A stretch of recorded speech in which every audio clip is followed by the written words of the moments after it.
right, so you found the perfect house, you put in an offer, and it got accepted. But before you pop the champagne and start packing, there's one crucial step left, the home inspection. Yeah, that's right. The home inspection can make or break your home buying dreams. But today we're going to deep dive into something that might not be on your radar, but is super important. Sounds intriguing. Okay, lay it on us.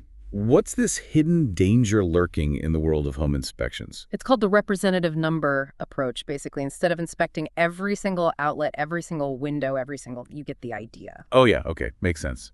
I mean, who has time to check every single thing, right? But that's where my anxiety starts to kick in. What if they miss something big because they didn't check everything? Exactly. That's the big question, and that's what we're unpacking today. We've got some really insightful material here from a seasoned building consultant who is raising some serious red flags about this practice. Okay, so we've got expert insights, potential risks. What's the mission for today's deep dive? Our mission is to break down this representative number approach, figure out when it's a useful tool and when it could backfire big time. And more importantly, we want to give you, the listener, the knowledge you need to protect yourself during the home buying process. Absolutely. Knowledge is power, right? Yeah. So let's start by defining this whole representative number thing. What exactly does it mean in the context of a home inspection? Yeah, break it down for us. So imagine you're making a big pot of soup. Soup. I love soup. Right, me too. So you're simmering away and you want to check if it's seasoned properly. What do? Why, I take a little spoonful and give it a taste. Exactly. You don't need to eat the whole pot to know if it needs more salt, right? Okay, I'm seeing where you're going with this. So the representative number is like that spoonful of soup. It's a sample that's supposed to give you an idea of the overall quality, but... But you could miss a crucial ingredient lurking at the bottom. Exactly. And in a house, that missing ingredient could be a faulty wire, a leaky pipe, or who knows what else. You got it. And that's where this approach gets tricky, especially for homeowners who might not be construction experts. Yeah, we're relying on that inspector to catch those things we wouldn't even know to look for. And that's where things can get legally dicey for the inspector, too. If they only check a few outlets and miss a major electrical problem that later causes a fire. Oh, man, that's a nightmare scenario. So it sounds like this representative number thing is a bit of a double-edged sword. It definitely is. It can save time and money for both the inspector and the client. Which is appealing, let's be honest. Oh, absolutely. Yeah. But it also opens the door for potential risks for both parties. Okay, so we've got potential risks for the homeowner and the inspector. Where does the industry stand on all of this? Well, it gets even more complex. The American Society of Home Inspectors, or ASHI, one of the leading organizations in the field, has actually incorporated this representative number concept into their standards. Wait, so they're saying it's okay to only check a sample of things. Isn't that kind of setting the bar pretty low? It's a big debate. Some argue that having a standard creates consistency and gives inspectors something to point to if their methods are questioned. Right, I can see that side of it. But critics worry that this could encourage minimal effort, just checking the boxes instead of really digging deep. Yeah, and that doesn't exactly inspire confidence when you're about to make the biggest purchase of your life. Exactly. And if something IS miss hiding behind the ASHI standard might not hold up in court, especially if the client wasn't fully aware of the limitations of this approach. Okay, so even if an inspector is following ASHI guidelines, they should be going above and beyond to be thorough. But how does the average homeowner know what to ask for, or even what questions to ask? That's the million-dollar question, and that's what we're going to dive into next. I'm all ears because this is getting pretty real. Okay, so buckle up. We're about to give you the inside scoop on how to make sure you're getting the most thorough inspection possible, even when this representative number thing is in play. Perfect. I'm ready to take notes. Great, because this information could save you a lot of headaches down the line. No kidding. This is serious business. All right, so let's get into it. Let's do it. All right, so let's talk strategy. How can you, the homeowner, make sure you're getting a thorough inspection even when this representative number approach is being used? Yeah, give us the playbook. Okay, first things first, documentation is key. Make sure the agreement you sign with the inspector clearly spells out how this representative sampling will be used. Got it. So no surprises, everything's in writing. Right, you want to know exactly which components will be checked and which won't, and why. Makes sense. I mean, if a problem comes up later, you want to be able to point back to that agreement and say, hey, you said you'd check this. Exactly. And don't just glance over it. Read that agreement carefully before you sign anything. Okay, agreement signed. What's next? So during the inspection, pay attention to the inspector's on-site notes. Are they detailed? Are they consistent with what they told you in the agreement? Okay, so basically I'm being an active participant, not just passively watching. Exactly. You're part of this process. And those notes could be crucial if you ever need to prove negligence in court. Okay, notes checked. What about the actual inspection report? The report is like the final exam. It should summarize everything the inspector found and highlight any limitations of the inspection, including, you guessed it, the use of representative sampling. Okay, so again, no hiding behind technical jargon or assuming I understand all the ins and outs of the industry. Right. It should be clear which components were inspected using this approach, which ones weren't, and why. Got it. Transparency is key. Absolutely. And any potential problems, even in areas that were only sampled, should be taken seriously. Right, because a small issue could turn into a major headache down the line. Exactly. Yeah. Now, here's the thing. Even with a detailed report, most homeowners aren't construction experts, right?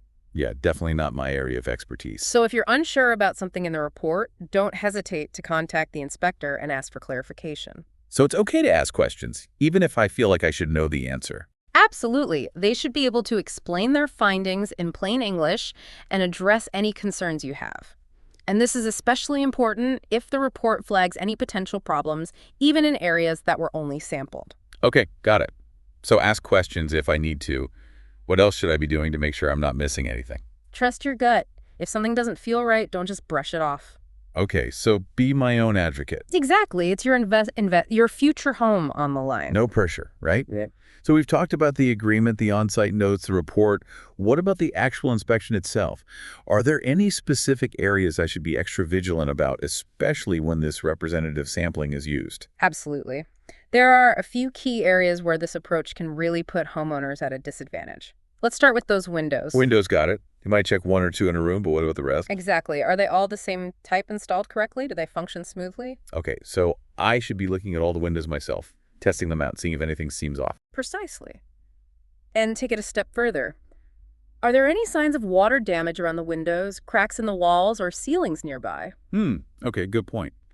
So it's not just about the windows themselves, but also the surrounding areas. What else should I be paying extra attention to? Electrical systems are another big one. They might test a few outlets, but how old is the wiring throughout the house? Are there enough outlets for your needs? Any signs of flickering lights or tripped breakers? Got it. Don't just assume that because a couple of outlets work, the entire electrical system is up to code. I'm sensing a theme here. You got it with the representative number approach. You have to be your own advocate, filling in those gaps and asking those extra questions. Okay, fill in the gaps, ask the questions. Got it. What about plumbing? Does the same logic apply? Absolutely. Just because one faucet works doesn't mean there aren't hidden leaks or pressure issues elsewhere. Right, so check under sinks for water damage, look for stains on ceilings, and test the water pressure at different faucets. Exactly. And speaking of water, another crucial area is the roof. Inspectors might only examine a small portion, but you need to consider its age condition and any signs of past repairs. Okay, roof's got it. Yeah. It's like I'm building a mental checklist as we go. You got it, and that's exactly what you should be doing. The inspector's report is just one piece of the puzzle. You need to use your own observations and critical thinking skills to fill in the rest. Okay, fill in the puzzle. Yes. Got it. Anything else? One more crucial tip: take lots of pictures during the inspection. Ooh, good idea. Pictures as proof. Exactly. Document anything that seems unusual or concerning, even if it wasn't part of the representative sample. Right, those photos could be valuable evidence if a dispute arises later, especially if the inspector missed something important. You got it. And remember, you're not alone in this process. Don't hesitate to lean on other professionals for guidance. Okay, so build a team of experts. Got it. Exactly. The more proactive you are, the better equipped you'll be to make an informed decision about your future home. All right, I'm feeling empowered already. So we've talked about being proactive before and during the inspection. But what happens after the inspector packs up their gear and heads out? What then? That's when the real fun begins. You've got that inspection report in hand, and it's time to really dig in and understand what it's telling you, especially in light of this representative number approach. Okay, bring on the fun. Ah. Okay, bring on the fun. So the inspector's gone. I've got the report. What's the first move? Time to put on your detective hat, grab your highlighter, and really dive into that report. Okay, so no skimming this time. I got to really pay attention to every little detail. Remember, they might have only looked at a tiny sample of things, so you've got to fill in the gaps. Got it. I'm highlighting. I'm taking notes. I'm cross-referencing with all those pictures I took. What else should I be on the lookout for? Pay attention to the language they use. Hmm. Are they clear about what they did and didn't do? So, like, are they saying this looks fine? Or are they actually giving specifics? Exactly. You want details, details, Yeah, details. Especially if something comes up later. Makes sense. No sugarcoating. I want the facts. What if something just doesn't make sense to me, though? Don't be shy. Reach out to the inspector. Ask for clarification. So it's okay to bug them with questions, even if I feel like I should already know the answer. Absolutely. They should be able to explain things in plain English. Yeah. And especially if they found any potential problems, you want to make sure you understand what's going on. Okay, got it. Don't be afraid to ask. Yeah. What else can I do to make sure I'm not missing anything crucial? Get organized. Make a checklist of all the major systems, electrical, plumbing, roof, HVAC, you name it. Ooh, that's smart. So I can see exactly what they checked and what they didn't. Right. It'll give you a visual of those gaps and help you figure out what needs more attention. Love it. I'm a visual learner, so that would really help. But what if even after all that, I'm still not feeling confident about the report? That's when you might want to consider a second opinion. So call in the reinforcements. Exactly. The initial inspection is just one piece of the puzzle. Sometimes you need a fresh perspective. Makes sense. Better safe than sorry, right? Yeah. Especially with such a big investment. Absolutely. And remember, all of this is extra important when they use that representative number approach. Right, because the less thorough the first inspection, the more I need to step up and do my own due diligence. Exactly. You got it. Okay, so knowledge is power. I need to understand the process, be my own advocate, ask questions, and maybe even get a second opinion. Couldn't have said it better myself. Yeah, we covered a lot of ground today. From the risks of this representative number approach to practical tips for navigating the whole inspection process. And at the end of the day, it's up to each homeowner to decide what level of risk they're comfortable with. So true. No one-size-fits-all approach. Well, this has been a deep dive indeed. A huge thank you to our expert for breaking it all down for us. My pleasure. Always happy to help empower homeowners. And to all of you listening, thanks for joining us. Remember, buying a home should be exciting, not stressful. So do your research, ask questions, and don't be afraid to advocate for yourselves. We're here to support you every step of the way. That's right. Check out the show notes for more resources and information. Until next time, happy house hunting.